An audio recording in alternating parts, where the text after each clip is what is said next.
Hello പ്രിയപ്പെട്ടവരെ, എല്ലാവർക്കും നമസ്കാരം. നമ്മുടെ രണ്ടാമത്തെ ചാപ്റ്റർ ഇന്ന് മുതൽ ആരംഭിക്കാൻ പോവുകയാണ്. ഒന്നാമത്തെ ചാപ്റ്റർ നമ്മൾ കംപ്ലീറ്റ് പഠിച്ചു കഴിഞ്ഞു. അതിലുള്ള എക്സസൈസ് ചെയ്തു കഴിഞ്ഞു. കഴിഞ്ഞ ക്ലാസ്സിൽ അതിലുള്ള കുറേ ക്വസ്റ്റ്യൻ ആൻസർ നമ്മൾ ഡിസ്കസ് ചെയ്തു. ഒക്കെ കംപ്ലീറ്റഡ് ആയിട്ടുണ്ട്.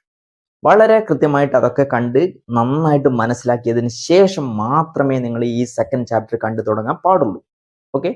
കാരണം ഫസ്റ്റ് ചാപ്റ്ററിൽ എന്തൊക്കെ നമ്മൾ പറഞ്ഞിട്ടുണ്ടോ അതിന്റെ കണ്ടിന്യൂഷൻ ആണ്, അല്ലെങ്കിൽ അതിന്റെ ബാക്കിയാണ് ആക്ച്വലി എന്തിൽ വരുന്നത്, സെക്കൻഡ് ചാപ്റ്ററിൽ വരുന്നത്. രണ്ടാമത്തെ ചാപ്റ്ററിന്റെ പേര് ഞാൻ ഇവിടെ എഴുതാം.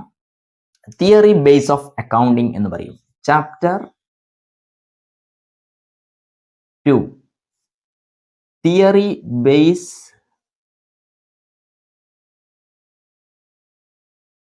Of accounting. അതായത് തിയറി ബേസ് ഓഫ് അക്കൗണ്ടിങ് എന്നാണ് നമ്മുടെ രണ്ടാമത്തെ ചാപ്റ്ററിന്റെ പേര്. നിങ്ങൾ ഇത് കേൾക്കുമ്പോൾ അറിയാം, theory base of accounting. Accounting എന്ന് പറയുന്ന ഈ സംഭവം കുറേ തിയറികളുടെ, കുറേ സങ്കല്പങ്ങളുടെ, കുറേ അനുമാനങ്ങളുടെ ഒക്കെ ബേസിസിൽ, അടിസ്ഥാനത്തിൽ ഉണ്ടായി വന്നതാണ്. അതായത് ആ തിയറിനെ ബേസ് ചെയ്തിട്ടാണ് ലോകത്ത് എല്ലാ രാജ്യങ്ങളിലും അക്കൗണ്ടിങ് വർക്കൗട്ട് ചെയ്യുന്നത്. ഓക്കെ, അത് ലോകത്ത് എല്ലായിടെയും ജനറലി ആക്സെപ്റ്റഡ് ആയിട്ടുള്ള പ്രിൻസിപ്പിൾസ് ആണ്, റൂൾസ് ആണ്, ഗൈഡ് ലൈൻസ് ആണ്, കോൺസെപ്റ്റ് ആണ്. ഓക്കെ, ഇങ്ങനെയൊക്കെ പറയാം. അപ്പൊ എന്താണ്, ലോകത്ത് അക്കൗണ്ടിങ് എവിടെയൊക്കെ ചെയ്യുന്നുണ്ടോ ആ രാജ്യങ്ങളിലൊക്കെ അക്കൗണ്ടിങ്ങിന്റെ ചില ബേസിസ്, ചില കോൺസെപ്റ്റുകൾ, ചില പ്രിൻസിപ്പിൾസ്, ചില റൂൾസ്, ചില ഗൈഡ് ലൈൻസ് ഇത് ഫോളോ ചെയ്യുന്നുണ്ട്. അത് ഞാൻ ഒന്നുകൂടി സിംപ്ലിഫൈ ചെയ്ത് മനസ്സിലാക്കി തരാം. നിങ്ങളിപ്പോൾ ഒരു സ്ഥാപനത്തിൽ ജോലിക്ക് കയറുകയാണെന്ന് വിചാരിക്കുക. ആ സ്ഥാപനത്തിൽ ഒരുപാട് റൂൾസ് ഉണ്ടാവും, ഒരുപാട് ഗൈഡ് ലൈൻസ് ഉണ്ടാവും, അല്ലേ? അപ്പോൾ ആ സ്ഥാപനത്തിലേക്ക് ചെന്ന് കയറുന്നത് മുതൽ റൂൾസ് ഉണ്ടാവും. കറക്റ്റ് 9 മണിക്ക് പഞ്ച് ചെയ്തിരിക്കണം, അതൊരു റൂളാണ്. പുറമെ ആരെങ്കിലും പോകുന്നുണ്ടെങ്കിൽ ആ മൂവിങ് രജിസ്റ്ററിൽ എഴുതി വെക്കണം. തിരിച്ചു കയറുമ്പോൾ അത് ഇന്നേ സമയത്ത് വന്നു എന്നുള്ളത് പഞ്ച് ചെയ്ത് വെക്കണം, എഴുതി വെക്കണം. ഇങ്ങനെയൊക്കെ റൂൾസ് ഉണ്ടാവും. പിന്നെ വരുന്ന കസ്റ്റമേഴ്സിനോട് വളരെ പൊളൈറ്റ് ആയിട്ട്, വളരെ വിനയത്തോടെ പെരുമാറണം. കസ്റ്റമേഴ്സുമായിട്ട് തർക്കിക്കാനോ അങ്ങനെയൊന്നും പാടില്ല. അല്ലെങ്കിൽ ഓഫീസ് ടൈമിൽ അനാവശ്യമായിട്ട് ഇരുന്ന് സംസാരിച്ച് സമയം കളയുന്ന രീതി ഒരു തരത്തിലും കാണാൻ സമ്മതിക്കില്ല. ഇങ്ങനെയൊക്കെ ഉണ്ടാവും. ഇതൊക്കെ ഓരോ സ്ഥാപനത്തിലും വ്യത്യസ്തമായിട്ടും അല്ലെങ്കിൽ പലതരത്തിലും ഒക്കെ ആയിരിക്കും ഇതൊക്കെ. അതുപോലെ അക്കൗണ്ടിങ് നമ്മൾ ചെയ്യുമ്പോൾ മസ്റ്റായിട്ടും ഫോളോ ചെയ്യേണ്ട ചില സംഗതികളുണ്ട്. ആ മസ്റ്റായിട്ടും ഫോളോ ചെയ്യേണ്ട ചില സംഗതികൾ ലോകത്തെ എല്ലായിടെയും ഒരുപോലെയുള്ള ചില സംഗതികൾ ഉണ്ട് അതിൽ. ഓക്കെ, അപ്പോൾ അതിനെയാണ് നമ്മൾ ജനറലി ആക്സെപ്റ്റഡ് എന്ന് പറയുന്നത്. അപ്പോൾ ഇവിടെ കുറെ തിയറീസ് ആണ്. അക്കൗണ്ടിങ് എന്ന് പറയുന്ന ഈ കണക്ക് ചെയ്യുന്ന ഈ സംഗതി എല്ലാം നിലനിൽക്കുന്നത് ഈ പറയുന്ന തിയറീസിന്റെ ബേസിലാണ്. ഈ തിയറി പ്രകാരം നമ്മൾ ഈ തിയറി കൃത്യമായിട്ട് പഠിച്ചതിന് ശേഷമേ നമുക്ക് കണക്ക് ചെയ്യാൻ പറ്റുള്ളൂ. ഈ തിയറി അറിയാതെ ഒരാൾ കണക്ക് ചെയ്യുന്നതിലേക്ക് പോയി കഴിഞ്ഞാൽ തെറ്റിപ്പോകും. അങ്ങനെയുണ്ട്. ഓക്കെ, അപ്പോൾ അതുകൊണ്ടാണ് ഈ തിയറി ബേസ് നമ്മൾ പഠിക്കുന്നത്. നിങ്ങൾ തിയറി ബേസ് ഓഫ് അക്കൗണ്ടിങ് എന്നുള്ളത് ചാപ്റ്ററിന്റെ പേരായിട്ട് എഴുതി വെക്കുക. എന്നിട്ട് ഞാൻ പറയുന്നത് നോക്കുക, ജനറലി ആക്സെപ്റ്റഡ് അക്കൗണ്ടിങ് പ്രിൻസിപ്പിൾസ്. ലോകത്ത് എല്ലായിടത്തും ഒരുപോലെ ആക്സെപ്റ്റ് ചെയ്തിട്ടുള്ള പ്രിൻസിപ്പിൾസ്, റൂൾസ്, ഗൈഡ് ലൈൻസ്, അതാണ് ഇതിൽ നമ്മൾ ഡിസ്കസ് ചെയ്യുന്നത്. ക്ലിയർ? അപ്പോൾ ആക്ച്വലി ബിസിനസ് എന്ന് പറയുന്ന ഒരു സംഗതിയെ സംബന്ധിച്ച് അക്കൗണ്ടിങ് എന്ന് പറയുന്നത് അതിൻ്റെ ബ്ലഡാണ്, ജീവരക്തമാണ്. നമ്മൾ മനുഷ്യന് രക്തം എന്ന് പറയുന്ന സംഗതി എത്രത്തോളം ഇമ്പോർട്ടൻസ് ആണെന്ന് നമുക്കറിയാം. അതുപോലെ ബിസിനസ്സിനെ സംബന്ധിച്ചിടത്തോളം അത് നിലനിൽക്കണമെങ്കിൽ, അത് ജീവനോടെ ഇരിക്കണമെങ്കിൽ അത്യന്താപേക്ഷിതമായ, ഒഴിച്ചുകൂടാൻ പറ്റാത്ത ഒരു സാധനമാണ്, രക്തമാണ് ആക്ച്വലി എന്ത്, അക്കൗണ്ടിങ് എന്ന് പറയുന്നത്. അപ്പോൾ ആ അക്കൗണ്ടിങ്ങിന്റെ ബേസിസിലാണ് അവർ ഡിസിഷൻ മേക്കിംഗ് എടുക്കുന്നത്, പലതരത്തിലുള്ള ഭേദഗതി വരുത്തുന്നത്, പലതരത്തിലുള്ള പ്ലാൻ ആൻഡ് പോളിസീസ് നടപ്പിലാക്കുന്നത്, അല്ലെ? എംപ്ലോയീസിനെ റിക്രൂട്ട് ചെയ്യുന്നത്, അവർക്ക് ട്രെയിനിങ് കൊടുക്കുന്നത്, പുതിയ പുതിയ സംരംഭങ്ങളിൽ കാലുവെക്കുന്നത്, അല്ലെങ്കിൽ പുതിയ പുതിയ സംരംഭങ്ങൾ തുടങ്ങുന്നത്. ഇങ്ങനെ ഒരു സ്ഥാപനമായിട്ട് ബന്ധപ്പെടുന്ന എല്ലാ ഇമ്പോർട്ടൻ്റ് ഡിസിഷൻസും എടുക്കുന്നത് ഈ അക്കൗണ്ടിങ്ങിന്റെ ബേസിസിലാണ്. അതുകൊണ്ട് തന്നെ അക്കൗണ്ടിങ് എന്ന് പറയുന്നത് ഒരു ബിസിനസ് സ്ഥാപനത്തിനെ സംബന്ധിച്ചിടത്തോളം അതിന്റെ ബ്ലഡ് ആണ് എന്ന് നമുക്ക് നിസ്സംശയം പറയാം. ഓക്കെ, അപ്പൊ ഇതാണ് നമ്മൾ പഠിക്കാൻ പോകുന്നത്. ഇങ്ങനെ ജനറലി ലോകത്തെല്ലായിടത്തിലും ഒരുപോലെ ആക്സെപ്റ്റഡ് ആയിട്ടുള്ള ചില പ്രിൻസിപ്പിൾസ് നമുക്ക് പഠിക്കേണ്ടതായിട്ടുണ്ട്. അതിന് നമ്മൾ ജനറലി ആക്സെപ്റ്റഡ് അക്കൗണ്ടിങ് പ്രിൻസിപ്പിൾസ് എന്ന് പറയും. അതിനെ ഷോർട്ട് ഫോം ആയിട്ട് അല്ലെങ്കിൽ ഷോർട്ടായിട്ട് ഗ്യാപ്പ് എന്ന് വിളിക്കും. Gap, generally accepted accounting principles. Okay, ഇത് നിങ്ങളോട് ചോദിക്കും. എക്സ്പാൻഡ് GAAP +1 പരീക്ഷയ്ക്ക് പലപ്പോഴായിട്ട് ചോദിക്കുന്ന ഒരു ചോദ്യമാണ് എക്സ്പാൻഡ് GAAP. അങ്ങനെ പറഞ്ഞാൽ എന്താ? ജനറൽ GAAP എന്ന് പറയുന്നതിനെ എക്സ്പാൻഡ് ചെയ്യുക, വലുതാക്കി എഴുതുക. ജനറലി ആക്സെപ്റ്റഡ് അക്കൗണ്ടിങ് പ്രിൻസിപ്പിൾസ് എന്ന് നിങ്ങൾ അപ്പോൾ എഴുതണം. നമ്മൾ ഇതിന് മുന്നേ AICPA എന്ന് പറഞ്ഞിട്ടുള്ള ഒരു സാധനം ഫസ്റ്റ് പഠിച്ചിട്ടുണ്ടായിരുന്നു അല്ലെ? അതായത് American institute of certified public accountant എന്ന് പറഞ്ഞിരുന്നു. ഞാൻ അവിടെയും പറഞ്ഞിരുന്നു AICPA എക്സ്പാൻഡ് ചെയ്യുക. അപ്പൊ ഞാൻ അവിടെ പറഞ്ഞിരുന്നു എക്സ്പാൻഡ് ചെയ്യാന്ന് പറഞ്ഞാൽ ഇങ്ങനെ വലുതാക്കി എഴുതുക, അങ്ങനെയാണോ? അങ്ങനെയല്ല എന്നൊക്കെ ഞാൻ തമാശയോട് പറഞ്ഞിരുന്നു. എന്താ പറഞ്ഞത് ഉദ്ദേശിക്കുന്നത്? ഈ പറഞ്ഞത് എന്താ ഉദ്ദേശിക്കുന്നവര്? ഇത്രയേ ഉള്ളൂ. അതിന്റെ ഫുൾ ഫോം എഴുതുക എന്നാണ് അല്ലെ? ജനറലി ആക്സെപ്റ്റഡ് അക്കൗണ്ടിങ് പ്രിൻസിപ്പിൾസിന്റെ ചുരുക്ക ഫോമാണ്, അബ്രീവിയേഷൻ ആണ്, അല്ലെങ്കിൽ ഷോർട്ട് ഫോം ആണ് ഗ്യാപ്പ് എന്നുള്ളത്. അപ്പോൾ ഇത് തന്നിട്ട് ഇത് എഴുതാൻ നിങ്ങളോട് ചോദിക്കില്ല, അത് എളുപ്പമായിരിക്കും അല്ലെ? കാരണം എല്ലാത്തിനും GAAP എന്ന് എഴുതി വെച്ച് കഴിഞ്ഞാൽ സിമ്പിൾ ആയിരിക്കും. പക്ഷെ നിങ്ങളോട് ചോദിക്കുക GAAP എന്ന് തന്നിട്ട് അതിനെ എക്സ്പാൻഡ് ചെയ്യാനായിട്ട് ചോദിക്കുക, ജനറലി ആക്സെപ്റ്റഡ് അക്കൗണ്ടിങ് പ്രിൻസിപ്പിൾസ് എന്ന്. അപ്പൊ നിങ്ങൾ ഉത്തരമായിട്ട് എഴുതണം. ഓക്കെ, അങ്ങനെ അങ്ങനെ ജനറലി ആക്സെപ്റ്റഡ് ആയിട്ടുള്ള 3 വിഭാഗം പ്രിൻസിപ്പിൾസ് നമുക്ക് പഠിക്കാനുണ്ട്. 3 കാറ്റഗറി ഉണ്ട്. ഒരു വിഭാഗം, രണ്ടാമത്തെ വിഭാഗം, മൂന്നാമത്തെ വിഭാഗം, ഇങ്ങനെ 3 കാറ്റഗറി പഠിക്കണം. ഈ 3 കാറ്റഗറിയിലും ഓരോന്നിന്റെ അടിയിൽ താഴോട്ട് വേറെയും വരുന്നുണ്ട്. ഓക്കെ, അപ്പോ ആ 3 വിഭാഗം ഏതാണെന്ന് ചോദിച്ചു കഴിഞ്ഞാൽ ഒന്നാമത്തെ വിഭാഗമാണ് ഈ പറയുന്നത് അക്കൗണ്ടിങ് അസംഷൻസ് ഓർ ഇട്ടിട്ടേ ഉള്ളൂ അല്ലെ? എന്താന്ന് എഴുതിയിട്ടില്ല. അക്കൗണ്ടിങ് അസംഷൻസ് ഓർ കോൺസെപ്റ്റ് എന്നാണ്. CONCEPTS.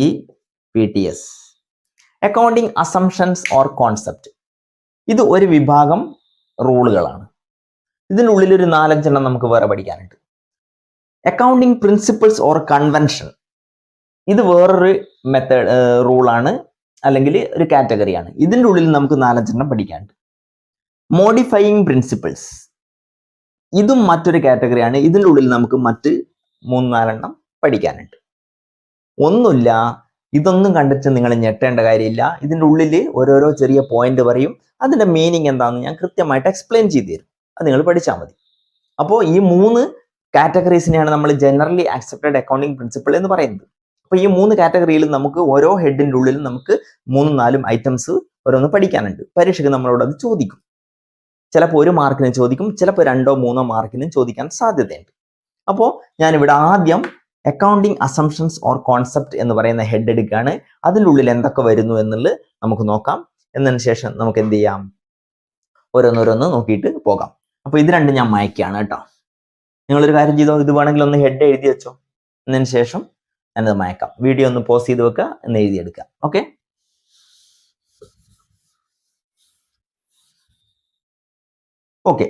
അപ്പൊ ജനറലി ആക്സെപ്റ്റഡ് അക്കൗണ്ടിങ് പ്രിൻസിപ്പിൾസിലെ ഒന്നാമത്തെ സാധനമാണ് എന്ത്? അക്കൗണ്ടിങ് അസംഷൻസ് ഓർ കോൺസെപ്റ്റ് എന്നുള്ളത്. അപ്പോൾ ഇതില് ഫസ്റ്റ് വരുന്ന ഒരു സാധനമാണ് എന്ത്? Accounting entity concept.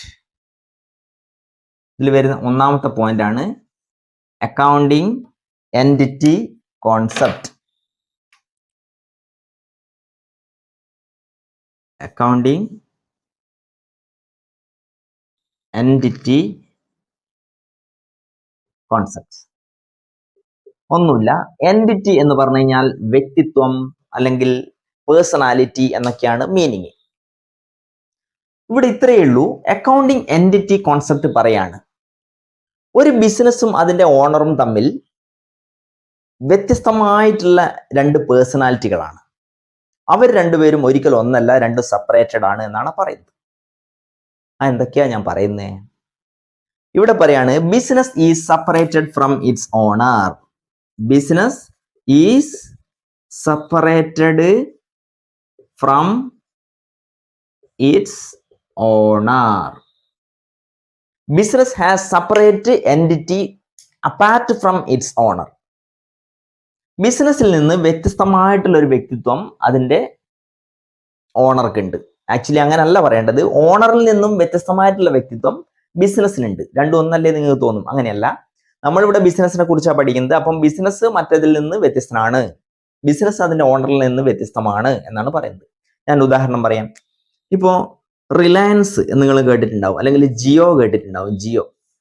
ജിയോ എന്ന് പറയുന്നത് മുകേഷ് അംബാനി എന്ന് പറയുന്ന റിലയൻസ് എന്ന് പറയുന്ന വലിയൊരു ബിസിനസ് സാമ്രാജ്യത്തിന്റെ ഭാഗമായിട്ടുള്ള ഒരു കമ്പനിയാണ്. അതിന്റെ ഓണറാണ് മുകേഷ് അംബാനി. ഓക്കെ, മുകേഷ് അംബാനി, അനിൽ അംബാനി, അങ്ങനെയൊക്കെ ഉണ്ട്, രണ്ട് ഏട്ട സഹോദരന്മാർ.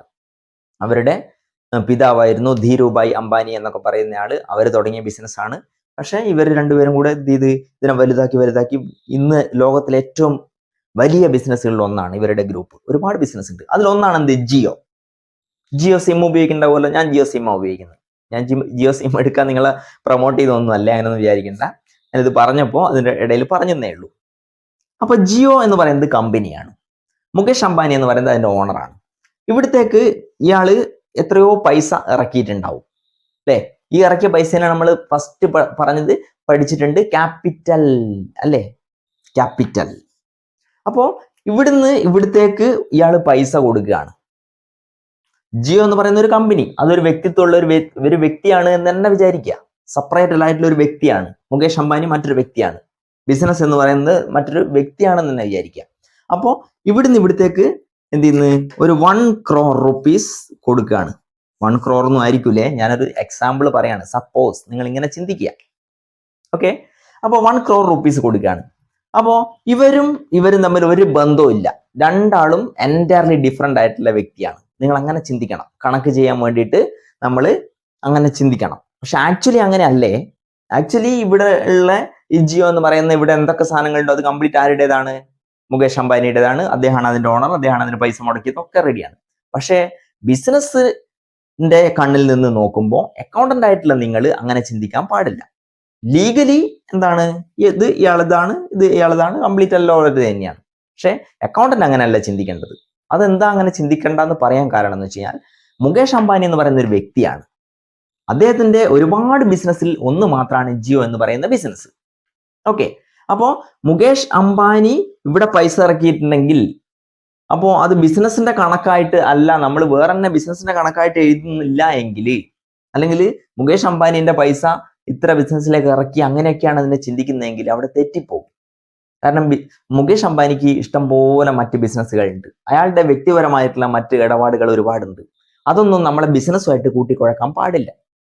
ഞാൻ പറഞ്ഞിരുന്നു, ബിസിനസ്സിന്റെ അകത്തു നിന്ന് സാധനങ്ങളോ ക്യാഷോ ഒക്കെ ആരെങ്കിലും സ്വന്തം ആവശ്യത്തിന് എടുത്തിട്ടുണ്ടെങ്കിൽ, അതിന് ഓണർ ആയിക്കോട്ടെ ഭാര്യ ആയിക്കോട്ടെ, അങ്ങനെ എടുത്തിട്ടുണ്ടെങ്കിൽ അത് ഡ്രോയിങ്സ് എന്നാണെന്നുള്ളത് നമ്മൾ മുന്നേ പഠിച്ചിട്ടുണ്ട്.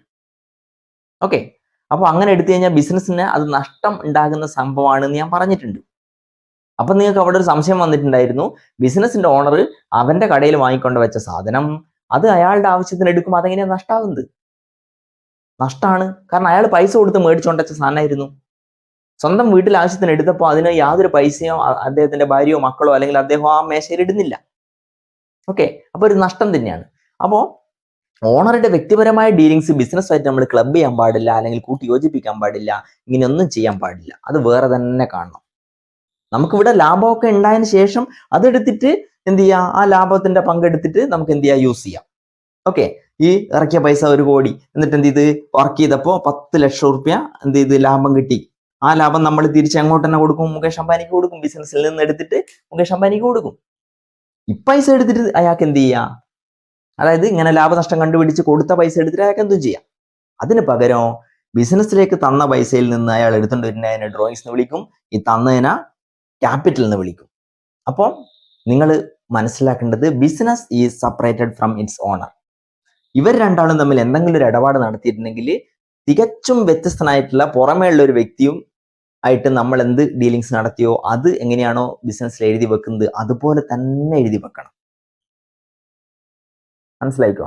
അതുകൊണ്ടാണ് ബിസിനസ് ഇന്നയാൾ സ്റ്റാർട്ട് ചെയ്തു, ക്യാപിറ്റൽ ഇത്ര ബിസിനസ്സിലേക്ക് വന്നു എന്നൊക്കെ നമ്മൾ പറയുന്നത്. അല്ലെങ്കിൽ മുകേഷ് അംബാനിന്റെ കയ്യിൽ നിന്ന് ഇത്ര പോയി എന്നൊക്കെ ആയി പോകും. ഇങ്ങനല്ല, ഞാൻ പറഞ്ഞ പോലെ അല്ല ചിന്തിക്കുന്നതെങ്കിൽ. ഓക്കെ, അങ്ങനെ സംഭവിക്കാൻ പാടില്ല. അപ്പൊ ഇതാണ് ഇതിന്റെ പ്രാധാന്യം എന്ന് പറയുന്നത്. ഇത് വളരെ ഇമ്പോർട്ടൻ്റ് ആണ്. Business is separated from its owner എന്നാണ് ഇതിന്റെ അർത്ഥം. അതിന്റെ അർത്ഥം എന്ന് വെച്ചാൽ ബിസിനസ്സും അതിന്റെ ഓണറും വ്യത്യസ്തമായിട്ടുള്ള രണ്ട് വ്യക്തികളാണ്. അദ്ദേഹം ക്യാപിറ്റൽ ഇവിടെ കൊണ്ടുവന്നാൽ പോലും ബിസിനസ്സിലേക്ക് അയാൾ വായ്പ തന്ന പൈസയാണ് അത് എന്നാണ് നമ്മൾ കണക്ക് കൂട്ടുക. എന്നിട്ട് ആ പൈസ വെച്ച് നമ്മൾ ബിസിനസ് ചെയ്യുന്നു, വർക്ക് ചെയ്യുന്നു, ക്യാഷ് ലാഭം ഉണ്ടാക്കുന്നു, ആ ലാഭം തിരിച്ച് അദ്ദേഹത്തിന് തന്നെ കൊടുക്കുന്നു. ഇങ്ങനെയാണ് നമ്മൾ കണക്ക് കൂട്ടുക. അപ്പൊ ഈ തന്ന ക്യാപിറ്റലിനെ ബിസിനസിന്റെ ലാബിലിറ്റി ആയിട്ടാണ് കണക്ക് കൂട്ടുക. ക്യാപിറ്റൽ എപ്പോഴും ഒരു വലിയ ലാബിലിറ്റിയാണ് ബിസിനസിന്റെ. കാരണം രണ്ട് വ്യത്യസ്ത വ്യക്തികൾ തമ്മിൽ ഇടപാട് നടത്തിയാണ്. അദ്ദേഹം നമ്മളെ ബിസിനസ്സിലേക്ക് പൈസ തന്നതാണ്. ഈ പൈസ വെച്ച് നമ്മൾ ലാഭം ഉണ്ടാക്കിയാണ്. അപ്പൊ ആ ലാഭം ആർക്ക് കൊടുക്കാനുള്ളതാ? ഈ പൈസ തന്ന വ്യക്തിക്ക്, മുകേഷ് അംബാനിക്ക്. അത് തിരിച്ച് നമ്മൾ അങ്ങോട്ട് തന്നെ കൊടുക്കുന്നു. അപ്പൊ ലാഭവും നമ്മളെ സംബന്ധിച്ചിടത്തോളം വലിയ ലാബിലിറ്റിയാണ്. ബിസിനസ്സിലേക്ക് ഫസ്റ്റ് തന്നിട്ടുള്ള ക്യാപിറ്റലും നമ്മളെ സംബന്ധിച്ചിടത്തോളം വലിയ ലാബിലിറ്റി ആണ്. ഇങ്ങനെ വേണം ചിന്തിക്കാൻ. ഓക്കെ, ഇത് നിയമത്തിൽ ഇങ്ങനെയല്ലേ? നിയമത്തിൽ രണ്ടും ഒന്ന് തന്നെയാണ്. ഈ കമ്പനി എന്തെങ്കിലും ഒരു ആളെ പറ്റിച്ച് എന്തെങ്കിലും പൈസ പറ്റിച്ച് എന്ന് പറഞ്ഞു കഴിഞ്ഞാൽ അതിന് ഉത്തരവാദി ആര് തന്നെയായിരിക്കും? മുകേഷ് അംബാനി തന്നെയായിരിക്കും. പക്ഷെ അക്കൗണ്ടന്റ് എന്നുള്ള നിലയിൽ നമ്മൾ കണക്ക് ചെയ്യുമ്പോൾ അതിനെ നമ്മൾ സെപ്പറേറ്റ് ആയിട്ട് കാണുകയാണ്. അത് എന്തിനാന്ന് ചോദിച്ചു കഴിഞ്ഞാൽ ഇദ്ദേഹത്തിന് മറ്റു പല വ്യക്തിഗത ഇടപാടുകൾ ഉണ്ടാവും. അതൊന്നും നമുക്ക് ഇതിൽ കൂട്ടിക്കുഴച്ച് നമ്മളെ കണക്കിലേക്ക് വരാൻ പാടില്ല, അങ്ങനെ എഴുതാൻ പാടില്ല. അതുകൊണ്ടാണ് രണ്ടാളെയും സെപ്പറേറ്റ് ആയിട്ട് നമ്മൾ കണക്ക് കൂട്ടുന്നത്, അങ്ങനെ ചിന്തിക്കുന്നത്. ആ ഒരു പർപ്പസിന് വേണ്ടി മാത്രം. അല്ലാതെ ലീഗലി രണ്ടാളും വ്യത്യസ്തമാണെന്ന് പറഞ്ഞു കഴിഞ്ഞാൽ ശരിയാവില്ല. നിയമപരമായിട്ട് അത് രണ്ടും ഒന്ന് തന്നെയാണ്. ഇതാണ് ആക്ച്വലി അക്കൗണ്ടിങ് എൻറ്റിറ്റി കോൺസെപ്റ്റ് എന്ന് പറയുന്ന കോൺസെപ്റ്റ്. ഇത് മനസ്സിലായിട്ടുണ്ടാവും എന്ന് വിചാരിക്കുന്നു. ഇല്ലെങ്കിൽ ഒന്നുകൂടി പിന്നോട്ട് വരിക, റിപ്പീറ്റ് ചെയ്ത് കേൾക്കുക. ഇനി നമുക്ക് അടുത്തതിലേക്ക് പോകാം. ഓക്കെ, രണ്ടാമത്തെ കോൺസെപ്റ്റ് ആണ് ഞാൻ ഇവിടെ എഴുതിയിരിക്കുന്നത്, going concern concept. Going concern, ഒരു സ്ഥാപനം ഇങ്ങനെ പോയിക്കൊണ്ടിരിക്കുകയാണ് എന്നാണ് അതിന്റെ അർത്ഥം. അതായത് ബിസിനസ് ഒരിക്കൽ നമ്മൾ സ്റ്റാർട്ട് ചെയ്ത് കഴിഞ്ഞാൽ അത് വളരെ നന്നായിട്ട് പോകുന്നുണ്ട് എങ്കിൽ അത് എത്രയോ കാലത്തേക്ക് ഇങ്ങനെ പോയിക്കൊണ്ടിരിക്കും, അല്ലെ? ഗോയിങ് കൺസേൺ എന്നാണ് നമ്മൾ പറയുന്നത്. അതായത് ബിസിനസ് എളുപ്പത്തിൽ തന്നെ ഇന്ന് തുടങ്ങി നാളെ തന്നെ അത് ക്ലോസ് ചെയ്ത് കളിയില്ല, അല്ലെ? നാളെ തന്നെ പെട്ടെന്ന് എന്ത് ചെയ്യുന്നു, മറ്റൊരു ബിസിനസ്സായിട്ട് ക്ലബ് ചെയ്ത് ഒരു പുതിയ ബിസിനസ്സായി മാറുമൊന്നുമില്ല, അല്ലെ? അതിന്റെ അക്കൗണ്ട് ആണ് നമ്മൾ എന്ത് ചെയ്യുന്നത്, ഒരു നിശ്ചിത സമയത്ത് പ്രിപ്പയർ ചെയ്യുന്നത്, ലാഭനഷ്ട കണക്ക് കണ്ടെത്തുന്നത്, അങ്ങനെയൊക്കെ ചെയ്യുന്നത്. ബിസിനസ് കാലാകാലത്തേക്കുള്ളതാണ്. അതാണ് ഗോയിങ് കൺസേൺ കോൺസെപ്റ്റ് എന്ന് പറയുന്ന സംഗതി. ഇത് മനസ്സിലാക്കാൻ ഞാനൊരു ഉദാഹരണം പറയാം. ഇപ്പൊ നിങ്ങൾ പരസ്യത്തിന് വേണ്ടിയിട്ട്, അല്ലെങ്കിൽ നിങ്ങൾ ഒരു അസറ്റ് മേടിച്ചെന്ന് വിചാരിക്കാം, പരസ്യത്തിന് വേണ്ടിയിട്ടില്ല, നിങ്ങളൊരു വണ്ടി മേടിച്ചെന്ന് വിചാരിക്കാം, വെഹിക്കിള്. ബിസിനസിന്റെ ആവശ്യത്തിന് വേണ്ടിയിട്ട് നമ്മൾ 5 lakh rupees ഒരു ചെറിയ ട്രക്ക് മേടിച്ചു എന്ന് വിചാരിക്കാം. അപ്പോൾ ട്രക്ക് എന്ന് പറഞ്ഞിട്ട് നമ്മൾ 5 lakh ഫിക്സഡ് അസറ്റ് കാണിക്കും. ഓക്കെ, അതോടൊപ്പം തന്നെ നമ്മളെ കയ്യിൽ നിന്ന് അത്രയും പൈസ പോയിട്ടുണ്ടല്ലോ. അപ്പൊ നമ്മൾ എന്ത് ചെയ്യുന്നു, 5 ലക്ഷം എക്സ്പെൻസ് സൈഡിൽ അങ്ങനെ തന്നെ എഴുതി കാണിക്കില്ല. ഞാൻ 5 ലക്ഷം കൊടുത്തിട്ടാണ് സാധനം മേടിച്ചത്, എനിക്ക് കിട്ടിയത് ഒരു ഫിക്സഡ് അസറ്റ് ആയിട്ടുള്ള വെഹിക്കിൾ ആണ്, എൻ്റെ കയ്യിൽ നിന്ന് 5 ലക്ഷം പോയിട്ടുണ്ട്. അപ്പോൾ വെഹിക്കിൾ എന്നുള്ളത് അസറ്റിന്റെ അടിയിൽ നമ്മൾ 5 ലക്ഷത്തിന്റെ കാണിക്കും. ഇനി ക്യാഷ് എൻ്റെ കയ്യിൽ നിന്ന് പോയിട്ടുണ്ട്. ആ പോയ ക്യാഷിനെ ഞാൻ എങ്ങനെയാണ് എഴുതി കാണിക്കുക എന്ന് വെച്ച് കഴിഞ്ഞാൽ, ഇവിടെ ഓരോ വർഷവും ഈ 5 ലക്ഷത്തിൽ നിന്ന് നിശ്ചിത ശതമാനം കുറച്ച് കാണിക്കും. ഈ 5 ലക്ഷത്തിന്റെ വണ്ടി എടുത്തത് നമുക്ക് എന്ത് ചെയ്യുന്നുണ്ട്, 5 വർഷത്തേക്ക് ഓടിക്കാൻ വേണ്ടിയിട്ടാണെന്ന് വിചാരിക്കാം. 5 years, ഇതാണ് ഇതിന്റെ ഒരു ലൈഫ് എന്ന് വിചാരിക്കാം. അങ്ങനെയാകുമ്പോൾ 5 ലക്ഷത്തിന് 5 കൊണ്ട് ഹരിച്ചു കഴിഞ്ഞാൽ 1 ലക്ഷമാണ് ഒരു വർഷത്തിൽ ഉണ്ടാകുക. അപ്പോൾ നിങ്ങൾ ഒരു വർഷത്തിൽ 1 ലക്ഷം ചെലവായി, അതാണ് നിങ്ങൾ എക്സ്പെൻസ് സൈഡിൽ എഴുതി വെക്കുക. രണ്ടാമത്തെ വർഷം വീണ്ടും ഇതേ സംഖ്യ എഴുതും, മൂന്നാമത്തെ വർഷം വീണ്ടും ഇത് എഴുതും, നാലാമത്തെ വർഷം വീണ്ടും ഇത് എഴുതും, അഞ്ചാമത്തെ വർഷം വീണ്ടും ഇത് എഴുതും. ഇങ്ങനെയാണ് അതിനെ എഴുതി എന്ത് ചെയ്യുക, ആ എക്സ്പെൻസിനെ, ആ നഷ്ടത്തിനെ, കയ്യിൽ നിന്ന് പോയ പൈസയെ നിങ്ങൾ കുറച്ച് കൊണ്ടുവരിക. ഓക്കെ, അപ്പോൾ ഇതെന്തിനാ ഇങ്ങനെ കാണിക്കുന്നതെന്ന് വെച്ച് കഴിഞ്ഞാൽ, ബിസിനസ് ഒരൊറ്റ കൊല്ലം മാത്രമാണ് വർക്ക് ചെയ്യുന്നതെങ്കിൽ ആ കൊല്ലത്തെ കണക്കിൽ തന്നെ കാണിക്കും എന്ത്, 5 ലക്ഷം നമ്മളെ കയ്യിൽ നിന്ന് ചെലവായി എന്നുള്ളത്. കാരണം ആ 5 ലക്ഷം ഒരൊറ്റ കൊല്ലത്തേക്കല്ല നമ്മൾ ചെലവാക്കിയത്, ഒരു 5 വർഷം അത് കിട്ടും നമ്മൾ അസ്യൂം ചെയ്ത് കണ്ടുപിടിച്ചു. ഏകദേശം ഒരു കണക്കുണ്ടാകുമല്ലോ, ഏതൊരു സാധനം മേടിച്ചു കഴിഞ്ഞാൽ ഇത് എത്ര കാലത്തേക്ക് ഉപയോഗിക്കാൻ പറ്റും, അതിന് ഇത്ര ലൈഫ് ഉണ്ടാവും എന്നൊക്കെ നമുക്ക് കൃത്യമായിട്ട് പ്ലാൻ ചെയ്ത് കണ്ടുപിടിക്കാൻ പറ്റും. അതുപോലെ 5 വർഷം നമ്മൾ കണ്ടുപിടിച്ചു. എന്നിട്ട് 5 ലക്ഷത്തിന് 5 വർഷത്തേക്ക് എന്ന് പറയുമ്പോൾ 1 ലക്ഷം, 2 ലക്ഷം, 3 ലക്ഷം, 4 ലക്ഷം, 5 ലക്ഷം, അങ്ങനെ ആകുമ്പോൾ ഓരോ വർഷത്തിലും ഓരോ ലക്ഷമാണ് നമുക്ക് അതിൽ നിന്ന് ചെലവ് വരുന്നത്, അതിന്മേൽ ചെലവ് വരുന്നത്.